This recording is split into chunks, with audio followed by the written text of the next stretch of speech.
Hello friends, welcome to your channel MPRM। आशा करती हूँ कि आप सभी स्वस्थ होंगे, निरंतर में एग्जाम की तैयारी कर रहे होंगे। आज हम पढ़ने वाले हैं हमारे मध्य प्रदेश के जीके को।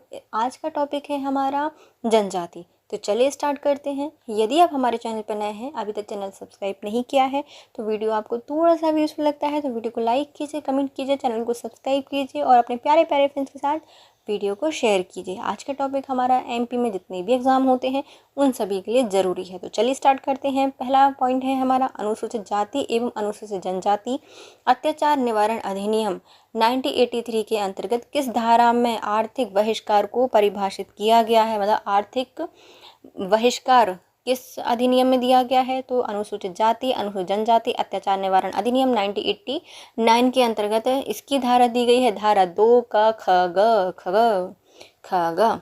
अनुसूचित जाति अनुसूचित जनजाति अत्याचार निवारण अधिनियम 1989 के अंतर्गत धारा 2 के ख ग में आर्थिक बहिष्कार को परिभाषित किया गया है। अनुसूचित जाति और अनुसूचित जनजाति अत्याचार निवारण अधिनियम 1989 की निम्नलिखित में से किस धारा में अग्रिम जमानत प्रतिबंधित है। मतलब अग्रिम जमानत नहीं हो सकती, तो भैया कितने भी 18 साल से बच्चा हो भैया, लेकिन अग्रिम जमानत नहीं होगी तो धारा 18 अनुसूचित जाति अनुसूचित जनजाति अत्याचार निवारण अधिनियम 1989 की धारा 18 में अग्रिम जमानत प्रतिबंधित है।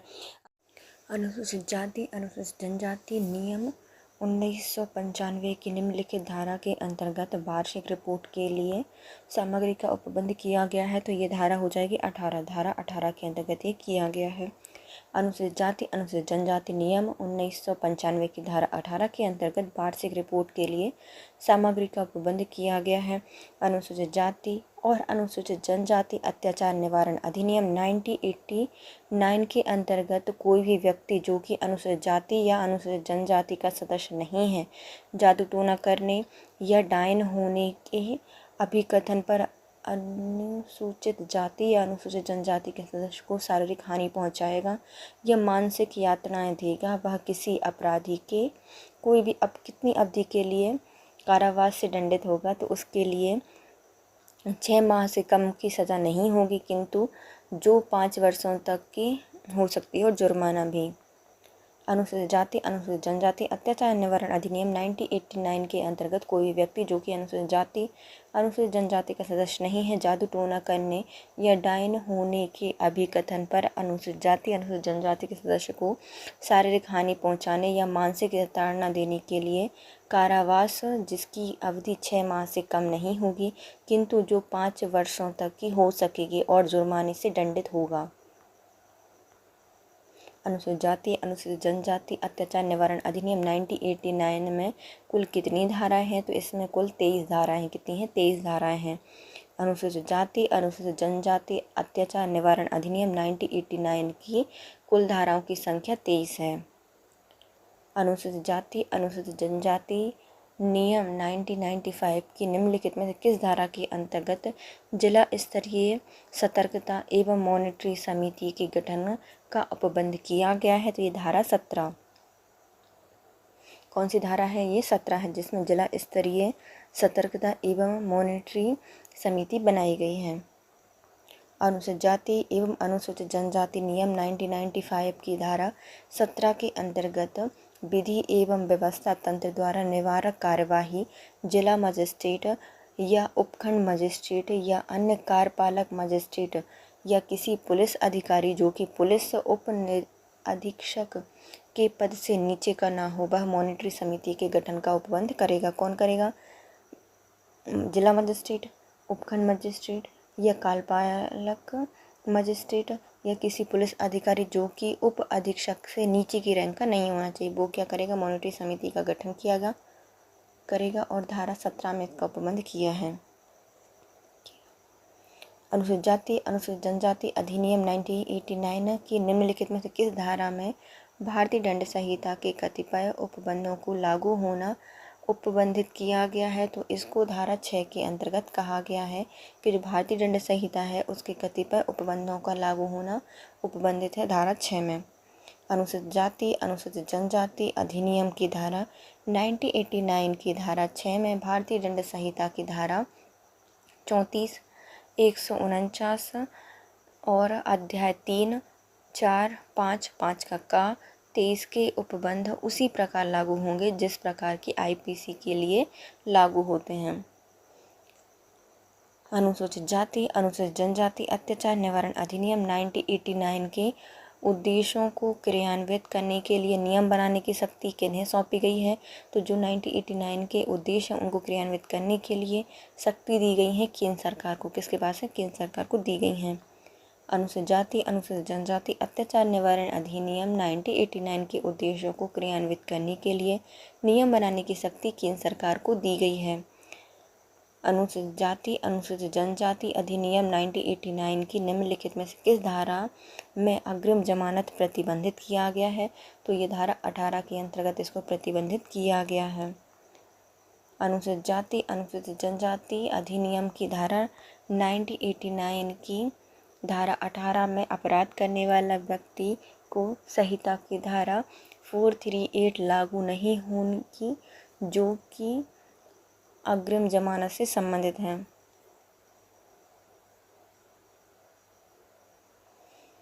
अनुसूचित जाति अनुसूचित जनजाति अत्याचार निरोधक अधिनियम 1989 के अंतर्गत किस धारा में विशेष न्यायालय की व्याख्या का प्रावधान किया गया है? तो धारा 14 के तहत विशेष न्यायालय की व्याख्या की गई है।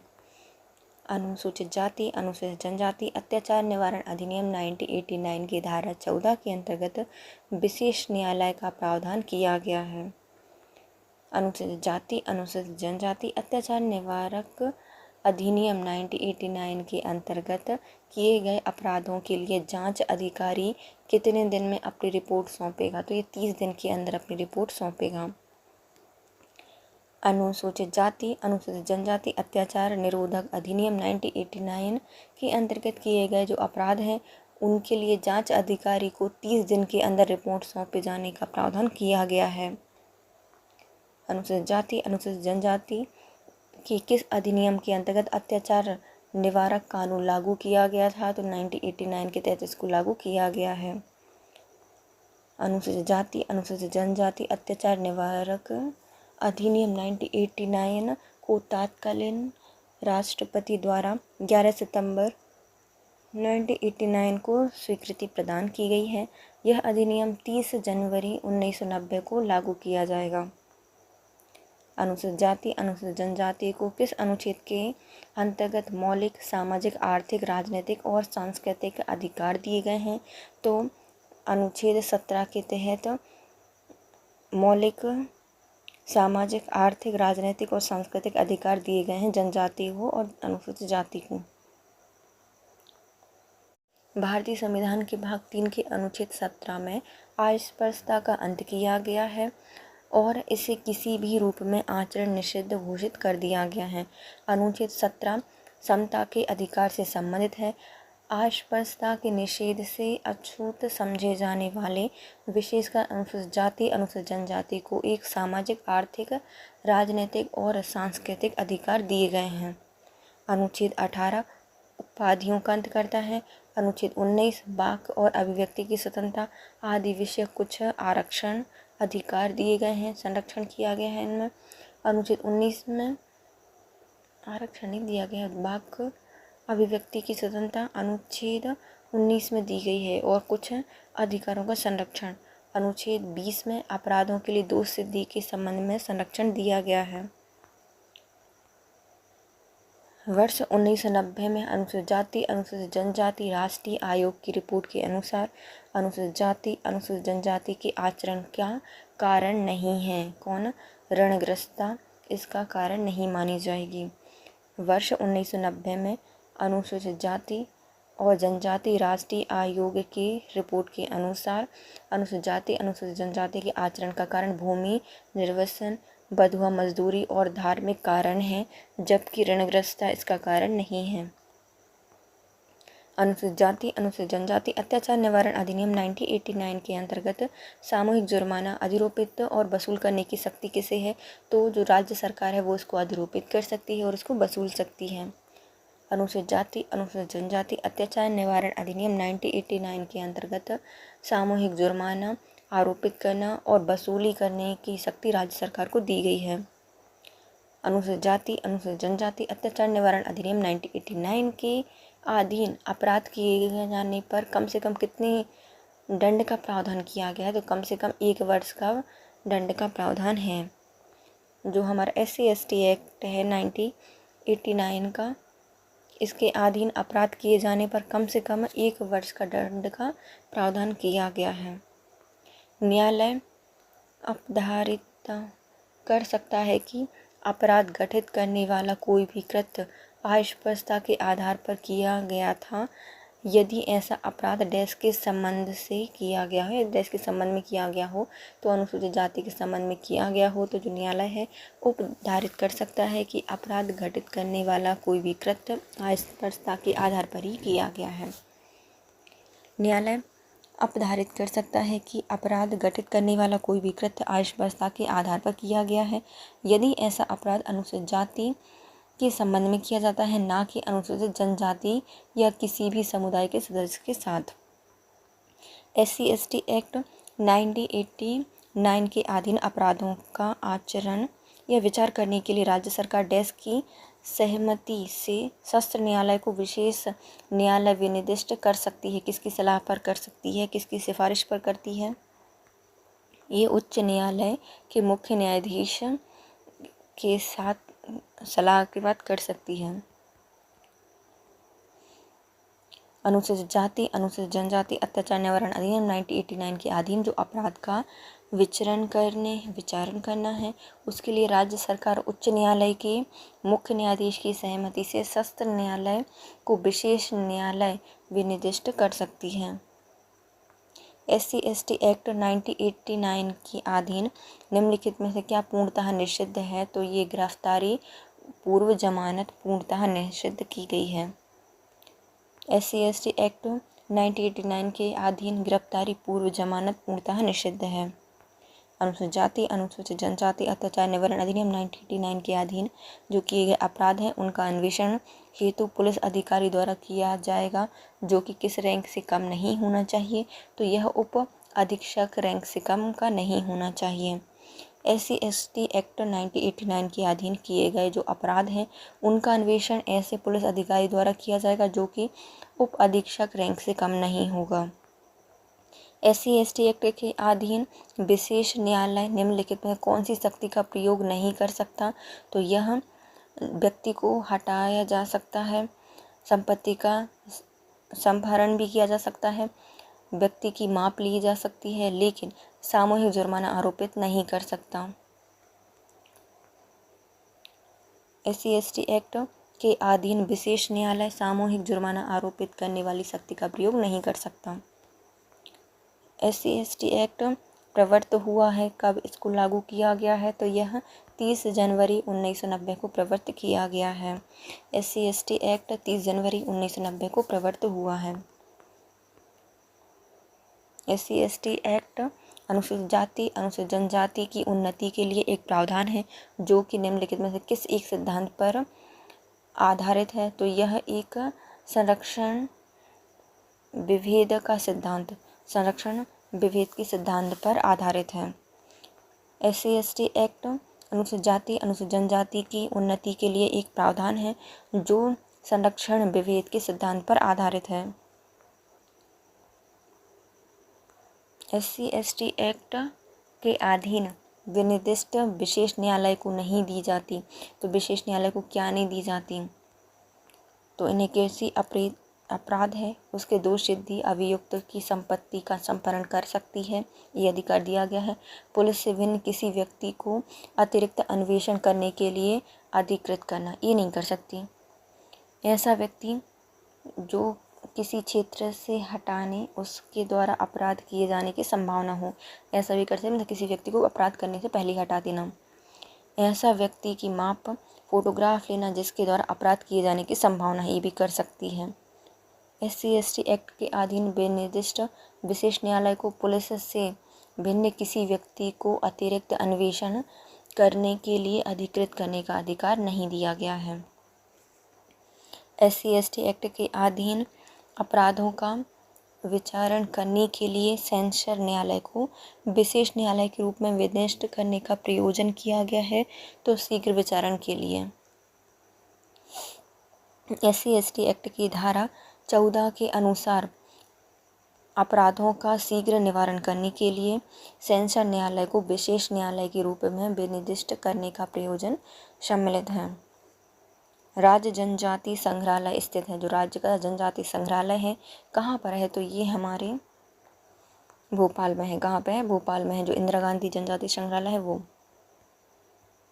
मध्य प्रदेश में जनजाति संग्रहालय श्यामला हिल्स भोपाल में स्थित है। मध्य प्रदेश शासन के संस्कृति विभाग द्वारा संचालित है। यह संग्रहालय में मध्य प्रदेश में निवासरत जनजाति समूह की कला, संस्कृति, परंपरा एवं जीवन उपयोगी शिल्प, चिन्ह, रहन सहन, रीति रिवाजों को चित्र, मूर्तियों और प्रदर्शनियों के माध्यम से राज्य का दर्शन कराया गया है। मध्य प्रदेश के 3 जिले जिनमें आदिवासी आबादी 50% है, ये कौन सी हो जाएंगी, तो धार, मंडला और झाबुआ। धार, मंडला और झाबुआ हैं, जहाँ पर 50% आबादी जनजाति आदिवासियों की है। मध्य प्रदेश की कुल जनजाति आबादी का 50% केवल 3 जिले क्रमशः धार, मंडला और झाबुआ में पाया जाता है। 2011 की जनगणना के अनुसार मध्य प्रदेश में 21.1% जनजातियाँ पाई जाती हैं। सबसे अधिक जनसंख्या भील जनजाति की है और भील मुख्यतः झाबुआ, धार एवं अलीराजपुर जिले में पाए जाते हैं। बैगा जनजाति मुख्य रूप से पाई जाती है। जो बैगा जनजाति है वह मध्य प्रदेश के बालाघाट और मंडला वाले जिले में पाई जाती है। बैगा जनजाति मुख्य रूप से मध्य प्रदेश के मंडला, बालाघाट जिले में पाई जाती है। यह मध्य प्रदेश में पाई जाने वाली भारत सरकार द्वारा घोषित 3 पिछड़ी जनजातियों में से एक है। यह द्रविड़ समुदाय की जनजाति है जो कि ऑस्ट्रेलॉइड प्रजातियों का प्रतिनिधित्व करती है। बैगा जनजाति भूमिया जनजाति की उपशाखा है। बैगा भूमिया उपजाति की उपशाखा है। बैगा शब्द का अर्थ होता है पुरोहित होना, इसलिए इसको पंडा भी कहा जाता है। इन जनजाति का विकसित रूप विजवार कहलाता है। बेरियन एल्विन ने बैगा जनजाति पर द बैगा नामक पुस्तक भी लिखी है। जिस जनजाति का मूल पेशा कृषि है वह कौन सी है, तो पनीका जनजाति। कौन सी जनजाति है, पनीका जनजाति, जिनका मूलतः पेशा कृषि है। पनीका जनजाति का मूल पेशा कृषि है। यह मध्य प्रदेश के सीधी शहडोल जिले में निवास करती है। यह जनजाति द्रविड़ प्रजातियों से संबंधित है। इसकी आर्थिक स्थिति का मुख्य साधन वस्त्र बुनाई एवं कृषि है। पनीका जनजाति समाज में हिंदू देवी देवताओं के साथ साथ सूर्य, इंद्र, दूलादेव, मरही और मरही माता एवं हुल्काबाई आदि की पूजा भी करते हैं। भील जनजाति का समुदाय मूल रूप से होता है। जो भील जनजाति है उनका समुदाय मुख्य रूप से क्या है, तो यह शिकारी और योद्धा होते हैं। भील जनजाति का समुदाय मुख्य रूप से शिकारी योद्धा है। इनकी उत्पत्ति संस्कृत शब्द के भिल अर्थात द्रविड़ शब्द के बिल से हुई है, जिसका अर्थ होता है धनुष। धनुर्विद्या में निपुण होने के कारण इन्हें भील कहा गया है। यह मध्य प्रदेश की सबसे बड़ी जनजाति है। भीलों की उपजाति भीली, भिलाला, वरेला, पटारिया, रथियास, बेगास, उमड़ी आदि हैं। इनमें भिलाला सबसे बड़ी उपजाति है। यह मध्य प्रदेश में सबसे ज़्यादा धार, झाबुआ, अलीराजपुर, बड़वानी, खंडवा जिले में निवास करती है। इनका नृत्य कहरवा, टोटा, पड़वा, दगलर है। तो ये इनके प्रमुख नृत्य कौन कौन से हैं भीलों के, पहले आते हैं कहरवा, टोड़ा, पड़वा और दगलर आदि। विशेष जनजातियों की जनसंख्या में नंबर 1 स्थान पर कौन सा है, तो वो हो जाएगा हमारा मध्य प्रदेश। सबसे ज़्यादा जनजाति पाई जाती है, विशेष जनजाति ही पाई जाती हैं। मध्य प्रदेश में विशेष जनजातियों की जनसंख्या में नंबर 1 स्थान पर मध्य प्रदेश है। भारत सरकार द्वारा मध्य प्रदेश की 3 जनजाति बैगा, भारिया, सहरिया को विशेष पिछड़ी जनजाति के रूप में अधिसूचित किया गया है। मध्य प्रदेश की किस जनजाति का लोक नृत्य भगोरिया है, तो भगोरिया नृत्य किया जाता है ये भील जनजाति करती है, लेकिन ऑप्शन ये बैगा दे रहे हैं। कौन सी जनजाति करती है? भील करती है, लेकिन इनने ऑप्शन बैगा दिया है। ENM की 2018 का फर्स्ट शिफ्ट का पेपर है। मध्य प्रदेश की बैगा जनजाति के द्वारा भगोरिया नृत्य किया जाता है। इसका क्षेत्र मुख्यतः झाबुआ, अलीराजपुर, खरगोन, धार है। मध्य प्रदेश की मुख्य जनजातियों के द्वारा यह किया जाता है, तो बैगा नहीं भील ही होगा भैया, ये है ना। तो ये इसमें स्वांग नृत्य, बधाई नृत्य, राई की जाती है बुंदेलखंड में। बघेल में रे नृत्य पर अहीर समुदाय की महिलाएं करती हैं ये रे नृत्य। अहेराई नृत्य यह भारिया जनजाति के द्वारा किया जाता है। निमाड़ में गणगौर होता है और मालवा में मटकी नृत्य किया जाता है। भरम, सैतम, सैला, अहेराई मध्य प्रदेश की जनजातियों के द्वारा किए जाने वाले पारंपरिक शैली के नृत्य हैं। यह किसके द्वारा किया जाते हैं? तो ये करती है भारिया जनजाति। भारिया जनजाति द्वारा सैतम, बहड़म, भेतम, कर्मा, सैला, भड़म, अहेराई, विरहा नृत्य किए जाते हैं। भारिया जनजाति पूर्व विदिरी पूजा, नावाखानी, दिवाली, जात्रा आदि पर्व मनाती है। विवाह की पद्धति मंगनी विवाह, लमसेना विवाह, राजीबाजी विवाह, विधवा विवाह प्रचलित है। इनमें चूड़ी प्रथा भी प्रचलित है। मध्य प्रदेश की निम्नलिखित जनजातियों में से किसकी सांस्कृतिक पहचान भगोरिया नृत्य शैली है? तो सांस्कृतिक पहचान भगोरिया नृत्य है। तो ये इन्हें देखो फिर से बैगा दे दिया, तो बैगा जनजाति बोल रहे हैं, लेकिन भील होता है।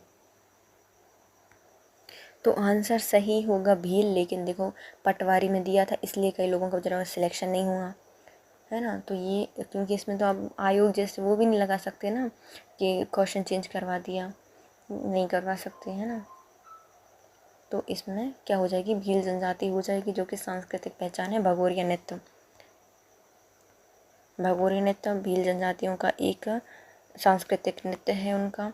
यह मध्य प्रदेश सरकार द्वारा 3 पिछड़ी जनजाति बैगा भी करती होगी, किया जाता है। बैगा जनजाति क्या है? पिछड़ी जनजाति है। वेरियल एल्विन के द्वारा बैगा जनजाति पर द बैगा नामक पुस्तक लिखी गई है। निम्नलिखित में से कौन मध्य प्रदेश में सबसे बड़ी जनजाति है? जो हमारी मध्य प्रदेश की गौंड जनजाति है। गौंड जनजाति मध्य प्रदेश में सबसे बड़ी जनजाति कौन सी है? गौंड जनजाति। गौंड मध्य प्रदेश की सबसे बड़ी जनजाति है। 2011 की जनगणना के अनुसार मध्य प्रदेश में अनुसूचित जनजाति जनसंख्या क्षेत्रफल का 21.1% है। मध्य प्रदेश के लगभग डैश लोगों को अधिकारित तौर पर अनुसूचित जनजाति के रूप में वर्गीकृत किया गया है। तो 1/5 लगभग लोगों को। 46 जनजाति समूह को मध्य प्रदेश में अनुसूचित जनजातियों में सम्मिलित किया गया है, जो कि राज्य की कुल आबादी का 21.12% है। मध्य प्रदेश की सबसे बड़ी जनजाति गौंड जनजाति है और दूसरी भील जनजाति है। मध्य प्रदेश में कौन सी जनजाति नंदना प्रिंट के कपड़े पहनती है? तो नंदना प्रिंट के कपड़े पहनती है भील जनजाति। मध्य प्रदेश की भील जनजाति नंदना प्रिंट के कपड़े पहनती है। जो नीमच जिले के तारापुर गांव में भील जनजाति नंदना प्रिंट के कपड़े पहनने के लिए बहुत प्रसिद्ध है। कहाँ की है? नीमच के तारापुर की। नीमच को पैरामिलिट्री फोर्स CRPF की जन्मस्थली भी माना जाता है। नीमच जिला सुखानंद महादेव, अक्टरलोनी इमारत, नीलकंठ महादेव, आते मातम मंदिर, जीरन का किला, भदवा माता का मंदिर भी विख्यात है। कौन कौन से मंदिर हैं नीमच में? पहले आते हैं सुखानंद महादेव, अक्टरलोनी इमारत, नीलकंठ महादेव, आत्री माता मंदिर, जीरन का किला, भदवा माता मंदिर यहाँ पर विख्यात है। मध्य प्रदेश के रेलो जनजाति गीत किस जनजाति द्वारा गाए जाते हैं? तो जो रेलो जनजाति के गीत हैं वह मरिया जनजाति के द्वारा गाए जाते हैं। मारिया के द्वारा रेलो गीत मारिया जनजाति द्वारा किए जाते हैं। मारिया जनजाति मध्य प्रदेश के छिंदवाड़ा जबलपुर में पाई जाती है। यह पहाड़ों पर निवास करती है। इसके प्रमुख देवता भीमसेन हैं।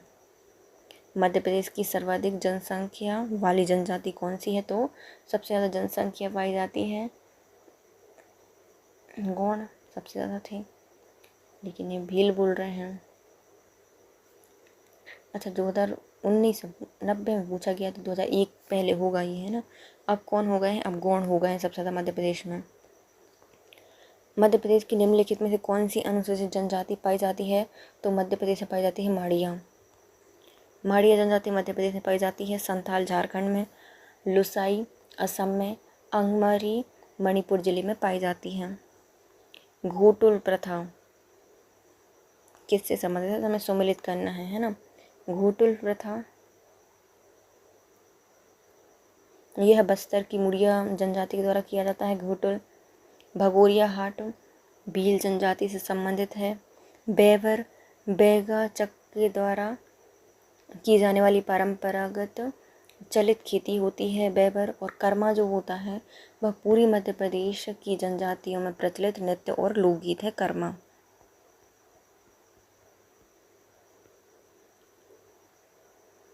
घोटुल प्रथा बस्तर की मुड़िया जनजाति के द्वारा की जाती है। भगोरिया हाट यह भील जनजाति के द्वारा आयोजित किया जाता है। बेवर बैगा चक्र के बैगाओं द्वारा किया जाने वाली परंपरागत चलित खेती होती है। कर्मा पूरी मध्य प्रदेश की जनजातियों में प्रचलित नृत्य एवं लोकगीत है। निम्नलिखित जनजातियों को उनके स्थान से सम्मिलित कीजिए। पहला आता है मंडला। मंडला में पाई जाती है भूटिया। झाबुआ में पाए जाते हैं भील। बस्तर में पाए जाते हैं बैगा और रायगढ़ में पाए जाते हैं कोरवा। कोबरे रायगढ़ में।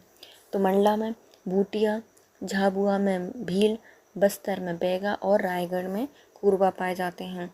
आदिम जनजाति कोरकू मध्य प्रदेश के किन जिलों में निवास करती है, जो कोरकू जनजाति है मध्य प्रदेश के दक्षिणी जिले में निवास करती है। आदिम जनजाति कोरकू मध्य प्रदेश के दक्षिणी जिलों में निवास करती है। कोरकू जनजाति कोरवा जनजाति के समकक्ष है। अधिकांश कोरकू जनजाति होशंगाबाद, पश्चिमी सतपुड़ा, पूर्वी निवाड़, बैतूल, छिंदवाड़ा, दक्षिण बरार के मैदानों तक बसी हुई है। पहाड़ी कोरवा कहाँ पर है, तो यह जसपुर में पाई जाती है। बैगा मंडला में पाए जाते हैं। मरिया यह पातालकोट में है। मरिया भारिया पातालकोट छिंदवाड़ा में पाए जाते हैं। और सहरिया ग्वालियर शिवपुरी वाले क्षेत्र में पाए जाते हैं। तो पहाड़ी कोरवा जयपुर, बैगा मंडला, मरिया पातालकोट और सहरिया ग्वालियर में पाए जाते हैं। निम्नलिखित में से कौन सी जनजाति मध्य प्रदेश में है, तो जो भील जनजाति है वो पाई जाती है मध्य प्रदेश में। भील जनजाति मध्य प्रदेश के झाबुआ, धार, पूर्वी निमाड़, खंडवा, खरगोन, बुरहानपुर जिले में पाई जाती है। निम्नलिखित में से कौन सी जनजाति मध्य प्रदेश में पाई जाती है, तो ये हो जाएगी बैगा, शहरिया, कोण और गौण जनजाति पाई जाती है। बैगा, सहरिया, कोण और गौण जनजाति मध्य प्रदेश में पाई जाने वाली प्रमुख जनजातियों में बैगा, सहरिया, गौड़, कोल जनजाति है।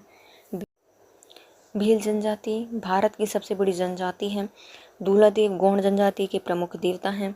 बैगा मुख्य रूप से मंडला, बालाघाट में पाए जाते हैं। कोल जनजाति रीवा, सतना, सीधी एवं शहडोल में निवास करती है। बूढ़ादेव मध्य प्रदेश की किस जनजाति के प्रमुख देवता हैं, जो बूढ़ादेव हैं वह बैगा जनजाति के प्रमुख देवता हैं। बूढ़ादेव मध्य प्रदेश की बैगा जनजाति के प्रमुख देवता हैं। मान्यता है कि बूढ़ादेव साल वृक्ष में निवास करते हैं। यह लोग मुर्गा, मदिरा, नारियल चढ़ाकर उन्हें प्रसन्न करते हैं। सही जोड़ी बनाइए और नीचे दिए गए कूट का सही जोड़ा बनाना है। तो पहले आता है छिंदवाड़ा। छिंदवाड़ा में पाई जाती है भारिया जनजाति। मंडला में पाई जाती है गौड़ जनजाति। झाबुआ में पाई जाती है भील जनजाति और शिवपुरी में पाई जाती है सहरिया जनजाति। छिंदवाड़ा में भारिया, मंडला में गौड़, झाबुआ में भील और शिवपुरी में शहरिया जनजाति पाई जाती है। निम्नलिखित में से मध्य प्रदेश की कौन सी जनजाति जनसंख्या की दृष्टि से सबसे बड़ी है, तो मध्य प्रदेश में भील जनजाति पाई जाती है सबसे बड़ी। एक ऑप्शन में गौड़ नहीं है इसलिए भील जनजाति।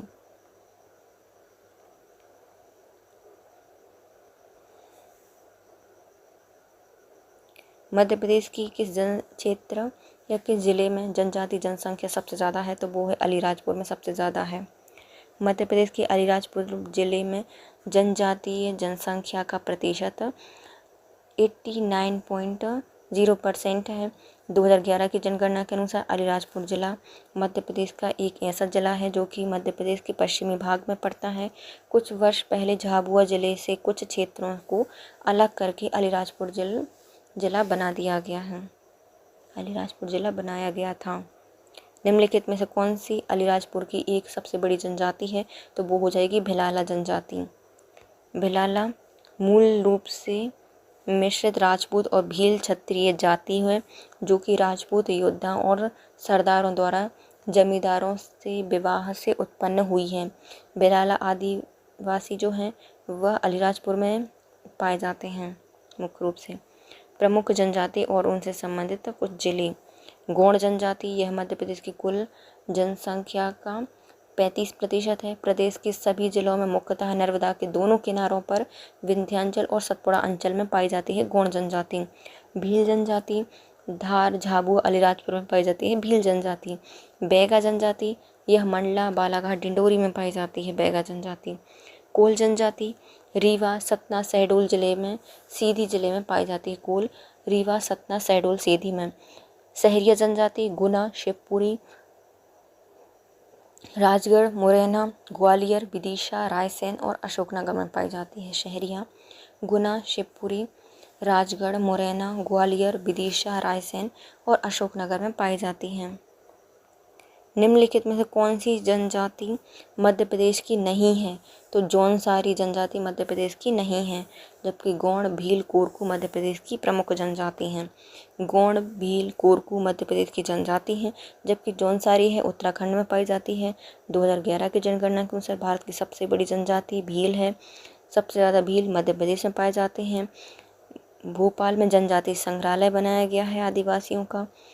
देश का प्रथम आदिवासी संचार केंद्र झाबुआ में स्थापित किया गया है, जबकि इंदिरा गांधी आदिवासी विश्वविद्यालय अमरकंटक में स्थित है। मध्य प्रदेश में कुल कितनी स्वीकृत या चिन्हित जनजातियां हैं? तो इनकी संख्या है 46। कितनी है? 46 है। मध्य प्रदेश में भारत सरकार की सबसे ज़्यादा अनुसूचित जनजातियां जनसंख्या वाला राज्य है, 21% पाया जाता है। मध्य प्रदेश में कुल 46 अनुसूचित जनजातियां समूह अधिसूचित हैं। 3 जनजातियां मुख्य रूप से भारत में पाई जाती हैं, बैगा, भारिया और सहरिया को विशेष जनजाति के रूप में अधिसूचित किया गया है। विशेष जनजाति की जनसंख्या में नंबर 1 स्थान पर कौन हो जाएगा? मध्य प्रदेश हो जाएगा। विशेष जनजातियों के आधार पर प्रथम स्थान पर मध्य प्रदेश है। 3 सबसे बड़ी जनजाति क्रमशः मध्य प्रदेश में भील, गौड़ और कोल है। मध्य प्रदेश की सबसे छोटी जनजाति कमार सीधी है। मध्य प्रदेश में जनजाति संग्रहालय भोपाल में है। देश का प्रथम आदिवासी संचार केंद्र झाबुआ जिले में स्थित है, जबकि इंदिरा गांधी आदिवासी विश्वविद्यालय अमरकंटक में है। भड़म, सैतम, शैला जनजाति किस नृत्य को करती है? किसके द्वारा किया जाता है नृत्य? तो यह किया जाता है भारिया जनजाति के द्वारा, जो कि रहती है छिंदवाड़ा के में, पातालकोट में। भड़म, सैतम, सैला भारिया जनजाति का प्रमुख नृत्य है। यह जनजाति विशेष पिछड़ी जनजाति है। यह झाबुआ, सिवनी और मंडला जिले में पाई जाती है। इसकी उपजातियों में आती है भूमिया और भूईधर। मध्य प्रदेश राज्य की सबसे ज़्यादा जनजाति निवास करती है मध्य प्रदेश में। निम्नलिखित में से कौन सी जनजाति स्वयं को द्रविड़ का वंशज मानती है? तो द्रविड़ों का वंशज कौन मानती है? तो ये हो जाएगी हमारी बैगा जनजाति को स्वयं को द्रविड़ों का वंशज मानती है। बैगा जनजाति स्वयं को द्रविड़ों का वंशज मानती है। बैगा जनजाति मध्य प्रदेश के मंडला, डिंडोरी, शहडोल, बालाघाट, सिवनी जिले में पाई जाती है। मध्य प्रदेश की सबसे बड़ी जनजाति भील है। भारत की भी भील जनजाति सबसे ज़्यादा है। सबसे ज़्यादा मध्य प्रदेश में जनजाति वाला राज्य मध्य प्रदेश है और आदिवासी संचार केंद्र प्रथम झाबुआ में बनाया गया है। परधोनी कौन सा समुदाय का लोकप्रिय नृत्य है? तो परधोनी करती है बैगा जनजाति। यह परधोनी बैगा समुदाय का लोकप्रिय नृत्य है। यह बघेलखंड के लोक नृत्य के अंतर्गत आता है। परधोनी नृत्य विशेष अवसर पर मुख्यतः विवाह के समय किया जाता है। इस नृत्य में नवयुवक हाथी की पोशाक पहनकर नृत्य करते हैं। बघेलखंड के अन्य लोक नृत्य में शैला, दादर, कहरा, कलसा और विरही है। अलीराजपुर और झाबुआ जनजाति के लकड़ी के शिल्प के केंद्र कौन से हैं? तो यह भील जनजाति के लकड़ी के शिल्प का केंद्र हैं। अलीराजपुर और झाबुआ में भील जनजाति के लकड़ी के शिल्प का केंद्र है। लकड़ी को काटकर बेचने की भीलों की प्रमुख व्यवसाय है। भील जनजाति सबसे बड़ी जनजाति है मध्य प्रदेश की। झाबुआ, अलीराजपुर, बड़वानी में पाई जाती है। मध्य प्रदेश में जनजाति संग्रहालय भोपाल में, आदिवासी संचार केंद्र झाबुआ में और इंदिरा गांधी आदिवासी विश्वविद्यालय अमरकंटक में स्थित है। गौड़ आदिवासी का लोकप्रिय नृत्य कौन सा है? तो गौड़ जनजाति करती है कर्मा नृत्य। कौन सा करती है? कर्मा नृत्य करती है। कर्मा गौड़ आदिवासियों का लोकप्रिय नृत्य रूप है। कर्मा नृत्य कर्म की प्रधानता पर आधारित है। यह भादो माह से प्रारंभ होकर कार्तिक माह तक चलता है। कर्मा नृत्य मंडला क्षेत्र में गौड़, बैगा, कोरकू, देवर, बिजवार और बिरहोर जनजाति द्वारा किया जाता है। मध्य प्रदेश की सबसे बड़ी जनजाति भील है। कर्मा नृत्य गिनीज बुक में शामिल देश का पहला नृत्य है। छिंदवाड़ा में पातालकोट जनजाति का निवास स्थान है। तो किसका है? भारिया का है। कहाँ? गौड़ और भारिया का निवास स्थान है छिंदवाड़ा का पातालकोट। पातालकोट में मध्य प्रदेश की छिंदवाड़ा जिले में स्थित तामिया तहसील में स्थित एक घाटी है पातालकोट। यह विहंगम घाटी में गौड़ और भारिया जनजाति के लोग रहते हैं।